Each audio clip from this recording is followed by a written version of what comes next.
बिस्मिल्लाहिर्रहमानिर्रहीम अस्सलाम वालेकुम। आज का हमारा नेक्स्ट टॉपिक है पॉलीगॉनली कनेक्टेड सेट। हमने इसकी डेफिनेशन की थी।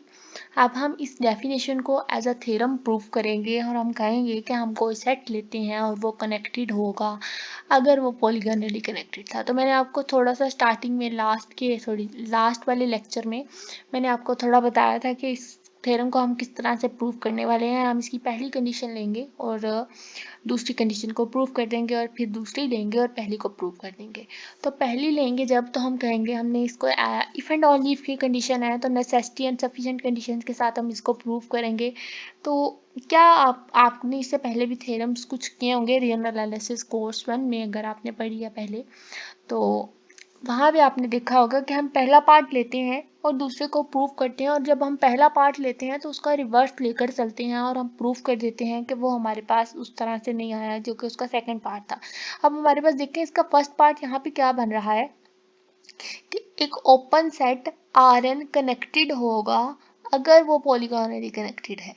तो मतलब कि हम यहाँ पर लेकर चलेंगे कि जो हमारे पास ओपन सेट है अगर वो डिसकनेक्टेड है तो अब हम डिसकनेक्टेड लेकर चलेंगे और हम कहेंगे कि देन हमारा जो S है वो पॉलीगॉनली कनेक्टेड नहीं है। ठीक है, अब हम डिसकनेक्टेड लेकर चलेंगे और उसको वो पॉलीगॉनली कनेक्टेड नहीं प्रूव कर देंगे। For sufficiency we will show that अगर हमारा S डिसकनेक्टेड है, और आपको पता है कि डिसकनेक्टेड सेट क्या होते हैं, डिसकनेक्टेड सेट की डेफिनेशन क्या कहती है, डिसकनेक्टेड सेट में हम किस तरह का सेट लेते हैं। इससे पहले वाले वीडियो लेक्चर में मैंने आपको बताया था, इससे पहले second video lecture final term का, उसमें हमने किया था ये। अब हमने S डिसकनेक्टेड लिया, जैसे कि अब S डिसकनेक्टेड है तो डिसकनेक्टेड की कंडीशन क्या थी कि हम उस सेट को एज अ यूनियन डिस्क्राइब करते हैं। अब हमने लेट कर लिया कि S जो है वो A यूनियन B के इक्वल है, where A and B satisfy, अगर A और B इन कंडीशन को सेटिस्फाई करें। पहली condition A does not equal to empty set, B does not equal to empty set, then A को layer intersection B is equal to empty set, मतलब कि A को लेयर मतलब कि उसका जो लिमिट पॉइंट है वो जो लिमिट पॉइंट लें और उसको B के अंदर से लें तो वो एम्प्टी सेट आए, और A इंटरसेक्शन B को लें तो वो भी एम्प्टी सेट आए।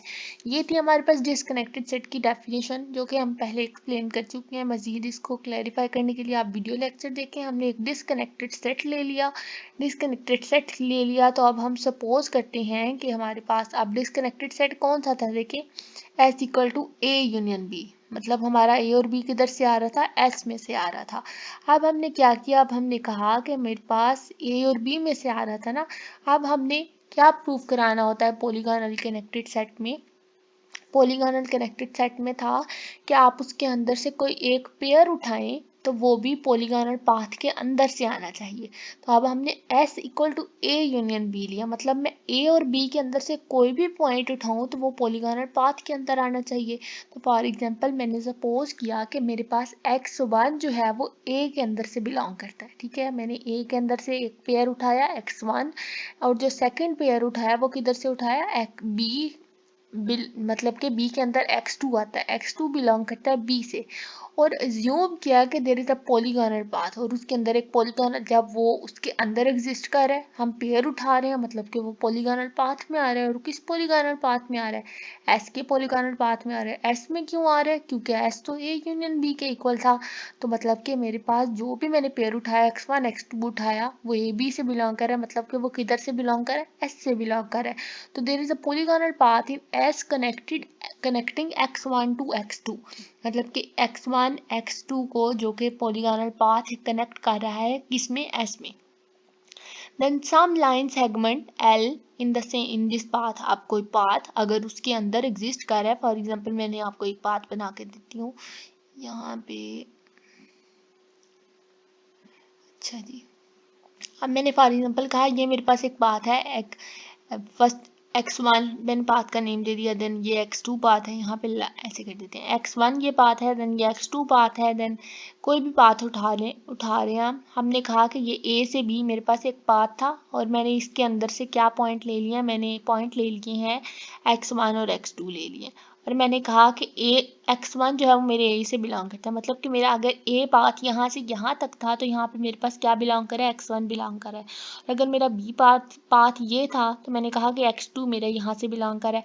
अब कोई भी पाथ है उसका पॉलीगॉनल पाथ वो तब होगा जब उसके अंदर कोई लाइन सेगमेंट एग्जिस्ट कर रही हो। तो मैं कहती हूँ कि मेरे पास इस सेट की एल लाइन सेगमेंट जो है वो इस पाथ में कंटेन कर रही है। Then some line segment L in this path must contain, अब इस लाइन सेगमेंट के अंदर कोई और पॉइंट, जैसा कि हमने पीछे लाइन सेगमेंट हमने L लिया था, मतलब कि अब हम x1 x2 ले रहे हैं, ए बी में से ले रहे हैं। अब हमारे पास जो लाइन सेगमेंट आएगा, हम कहते हैं कि जो मेरे पास ए के अंदर अब लाइन सेगमेंट आएगा वो y1 आएगा। हम L भी ले सकते हैं, आप L ले लें। अब हम कहते हैं कि जो मेरे पास यहाँ पे इसका लाइन सेगमेंट आया वो y1 आया है। अब जब लाइन सेगमेंट y1 आया है ए के अंदर और and point y2 in B, मतलब कि बी का लाइन सेगमेंट मेरे पास क्या है, y2 है। तो लाइन सेगमेंट की डेफिनेशन क्या कहती थी कि आपके पास कोई भी पॉइंट्स हो, मतलब कि आपको अगर लाइन सेगमेंट की डेफिनेशन आपके मिड टर्म के लेक्चर्स के कुछ लास्ट में थी, x equal to x naught, क्या लिखते हैं हम उसको, x equal to x naught plus u, और u यहाँ पे क्या था, उसकी डायरेक्शन होती थी, और t, और कोई भी सेट उसके, और जब हमने इसको एक्सप्लेन किया था तो हमने कहा था कि x नॉट उसकी रिवर्स डायरेक्शन में मूव कर रहा है। तो इसी तरह से अगर मेरे पास a से b सेट है तो जब उसका लाइन सेगमेंट लेंगे तो वो हमारे पास रिवर्स डायरेक्शन में मूव करेगा, और वो किसी टी सेट के अंदर से है। मतलब ये पूरे के पूरे सेट को हमने कहा कि टी, इसका जो लाइन सेगमेंट की लेंथ है वो टी है, वो 0 से 1 तक है। और जब हमने उसके लाइन सेगमेंट का डिस्टेंस लेना स्टार्ट किया, जब क्योंकि इसकी लेंथ मैं कह रही हूँ क्या है, मेरे पास इसकी लेंथ टी है, मतलब कि इसके हर पाथ की लेंथ को हमने क्या कह दिया, वो टी है। जब मैंने इसका लाइन सेगमेंट लेना स्टार्ट किया तो वो ऑपोजिट डायरेक्शन में आएगा। आप लाइन सेगमेंट की डेफिनेशन देखें, आपको ऑपोजिट डायरेक्शन समझ आएगा। देन ऑपोजिट डायरेक्शन में मतलब अगर आपका पाथ इधर से ए से बी पे जा रहा है तो आपका ऑपोजिट डायरेक्शन बी टू ए होगा। मतलब आपका लाइन सेगमेंट क्या आएगा, टी वाई टू लिखेंगे। देन आपके पास जो लाइन सेगमेंट आएगा टी, आप इसको थोड़ा समझ के लिखेंगे अगर, तो y1 माइनस टी वाई होगा। मतलब आपके पास यहाँ से यहाँ तक अगर कोई पाथ y1 है, यहाँ पर ए से आपका ये पाथ यहाँ से यहाँ तक था, तो y1 माइनस और टी y1 मेरे पास पाथ आएगा, जैसे कि हमने यहाँ पे टी y2 लिखा, और वो लाइन सेगमेंट t जो है वो 0 और 1 के दरमियान में है। इसे पार्ट ऑफ l, और वो l का पाथ है जो कि हमने उसका x1 x2 लिया। अब हम कहते हैं कि जो मेरे पास कोई भी पॉइंट एग्जिस्ट कर गया है तो हमने इस y1 y2 के अंदर से एक ऐसा पॉइंट लेना है जो कि उसको उसकी मैक्सिमम वैल्यू देता है। मैं कहती हूँ कि मेरे पास y1 और y2 के अंदर हमने एक सुप्रीमम पॉइंट, एक ऐसा बड़ा पॉइंट ले लेना है, मतलब कि यहाँ पे हम पॉइंट ले रहे हैं जो है वो t ले रहे हैं। मतलब कि मेरे पास एक t इस लाइन सेगमेंट, इस पूरे के पूरे लाइन सेगमेंट के अंदर एग्जिस्ट करता है। मैंने इस सुप्रीमम ऑफ t, सुप्रीमम यहाँ पे मतलब कि सबसे मैक्सिमम वैल्यू लेनी है इस पूरे पाथ के अंदर से, तो t ले लिया। उसी तरह से हमने लिखा है T Y two 1 minus T Y 1 belong करता है a से, और हमने 0 t, और t जो कि 0 और 1 के दरमियान में था, यहाँ पे भी एक पाथ एग्जिस्ट कराया t जो कि जैसा कि हम यहाँ पे करा रहे हैं। देन उसकी लिमिट्स पे तो भी तो एग्जिस्ट कराएंगे। देन हमने कहा कि आपके पास एक सुप्रीमम पॉइंट ले लिया जिसको हमने रो कहा। ये जो p लिखा है ना यहाँ पे, इसका मतलब होता है रो। अब ऐसा t लेना है जो हमें सुप्रीमम वैल्यू दे। सुप्रीमम वैल्यू लेने के बाद हम कहते हैं कि x रो, इस सारे के सारे सेट को सुप्रीमम वैल्यू, ये वैल्यू को तो हमने x नाम दिया। अब हमने एक ऐसा t ले लिया जो कि हमें सुप्रीमम वैल्यू दे रही है। अब जो सुप्रीमम वैल्यू आई है ना, ये सारी हमने जो T Y two 1 minus T है, जो सुप्रीमम वैल्यू आई है, हमने उसको कह दिया वो x रो है। और जो जहाँ जहाँ और कोई पॉइंट जो है वो हमारे पास टी था, और वो हमने सुप्रीमम वैल्यू किसकी ले रहे हैं, रो की ले रहे हैं, तो हम लिखते हैं एक्स रो, और जहाँ जहाँ टी था वहाँ वहाँ रो वाई टू 1 माइनस टी था रो वाई 1। देन ये कंडीशन एग्जिस्ट करा दी कि हमारे पास एक सुप्रीमम वैल्यू उसकी एग्जिस्ट कर गई है। अब जब सुप्रीमम वैल्यू उसकी एग्जिस्ट कर गई है, और ये वाला सेट हमारे पास ए से बिलोंग करता था, जब हम इस ए, ये जो सुप्रीमम वैल्यू एग्जिस्ट किया है एक्स रो जो कि ए है बेसिकली, जब हम इसका कोलेजन लेंगे और उसका बी के साथ बी का भी कोलेजन लेंगे और दोनों का इंटरसेक्शन लेंगे, तो वो एक्स रो में से ही बिलोंग करेगा। मतलब कि मैं ए इस ए सेट का को लेयर लेती हूँ और जो मेरे पास बी सेट है जो कि x2 जो कि बी से बिलोंग करता है, इन दोनों का जब मैं को लेयर लेती हूँ तो मेरे पास वो किधर से और उनका इंटरसेक्शन लेने के बाद मेरे पास वो पूरा का पूरा सेट x रो से बिलोंग करता है। मतलब कि मेरे पास इसका आंसर क्या आने वाला है, ये वाला आंसर आने वाला है, p रो y2 1 माइनस रो y1। जब ये आंसर आ जाएगा तो हमारे पास देखें कि सिंस x रो जो होता है वो क्या होता है, x रो जो होता है वो हमारे पास हमने स्टार्टिंग में कहा था कि मेरे पास एस सेट किसके इक्वल है, मेरे पास एस सेट इक्वल था ए यूनियन बी के, इसी तरह से इक्वल था। अगर ये इस तरह से हो गया है तो हम कहेंगे कि जो मेरे पास एक्स ये वाला सेट मतलब कि एक्स रो अगर उसके इंटरसेक्शन से बिलोंग कर रहा है तो एक्स रो उसके यूनियन से भी तो बिलोंग करेगा। मतलब कि हम यूनियन लेंगे तो मेरे पास तब भी तो एक्स रो ही आंसर आएगा। और अगर मैं उसका कोलेयर लेती हूँ जो कि डिसकनेक्टेड सेट की कंडीशन थी कि अगर हम ए का कोलेयर इंटरसेक्शन बी लें वो एम्प्टी सेट आना चाहिए, ए इंटरसेक्शन बी को ले लें वो भी एम्प्टी सेट आना चाहिए। तो देखें ये कंडीशन और ये कंडीशन समझिए, अगर एक्स रो अगर जब मैंने इंटरसेक्शन लिया तब भी वो बिलोंग कर रहा है और एक्स रो जब यूनियन लिया तब भी बिलोंग कर रहा है, लेकिन डिस्कनेक्टेड सेट में तो वो एज अ यूनियन बिलोंग करना चाहिए। तो ये कंडीशन तो हमारे पास यहाँ पर आके फॉल्स हो गई है। तो हम कहेंगे कि जो हमने एजम्पशन ली है वो हमारे पास फॉल्स होगी। और क्या अजम्पशन लिया हमने कि there is a polygonal path in S from x1 to x2, जो हमने पॉलीगोनल पाथ खुद से x1 x2 एज्यूम किया है वो उसके अंदर नहीं एग्जिस्ट करता। जब वो एग्जिस्ट ही नहीं करता कि मतलब कि हमारा ओपन सेट जो है वो आर एन के अंदर कनेक्टेड हो जाएगा। हमने डिसकनेक्टेड लेकर चले और हमने कहा कि उसके अंदर तो कोई पॉलीगोनल पाथ नहीं है। तो जब वो पॉलीगोनल पाथ नहीं है मतलब कि हमारा सेट कनेक्टेड था और वो पॉलीगोनल पाथ जो था वो भी उसके अंदर कनेक्टेड था। अब हम इसकी नेसेसिटी कंडीशन देखते हैं। नेसेसिटी कंडीशन में क्या है, सपोज दैट एस, अब हमने पहला पाथ लिया था और दूसरा पॉइंट प्रूव किया था। अब हम लेते हैं कि एस कनेक्टेड है और हम प्रूव कर देंगे कि वो पॉलीगोनली भी कनेक्टेड है। तो suppose that S is connected और जब एस कनेक्टेड है तो हम कहेंगे कि एक्स नॉट जो है वो किसी कोई हमने पॉइंट ले लिया, जैसे हमने S equal to A union B लिया था और हमने ए के अंदर से x1 बी के अंदर से x2 लिया था, इसी तरह से हमने एक x नॉट पॉइंट ले लिया जो कि एस के अंदर से बिलोंग करता है।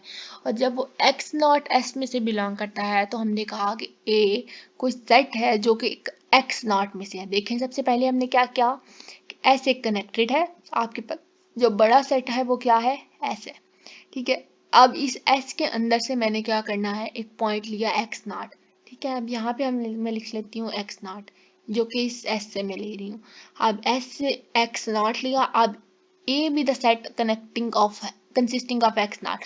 पहले मेरे पास एक सेट एस था उसमें से मैंने एक्स नॉट लिया। अब मैं इस एक्स नॉट में से एक और पेयर उठाती हूँ। वो पेयर मैं कौन सा उठा रही हूँ, मैं ए उठा रही हूँ।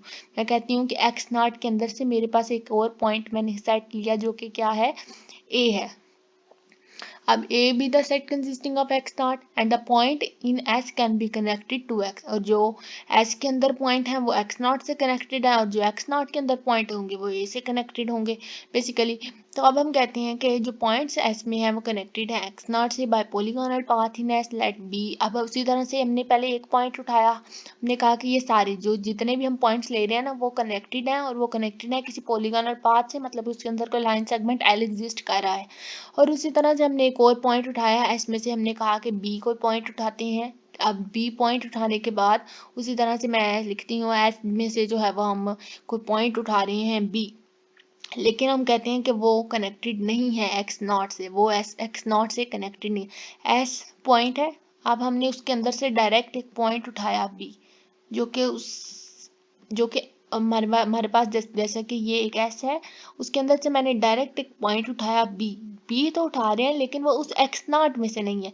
मतलब कि आपके पास एक बड़ा सेट था 1 2 3 4, ठीक है, अब मैंने उसके अंदर से एक्स नॉट ले लिया 2 3 और मैं अब उसके अंदर से बी ले रही हूँ, मैं बी ले रही हूँ 4।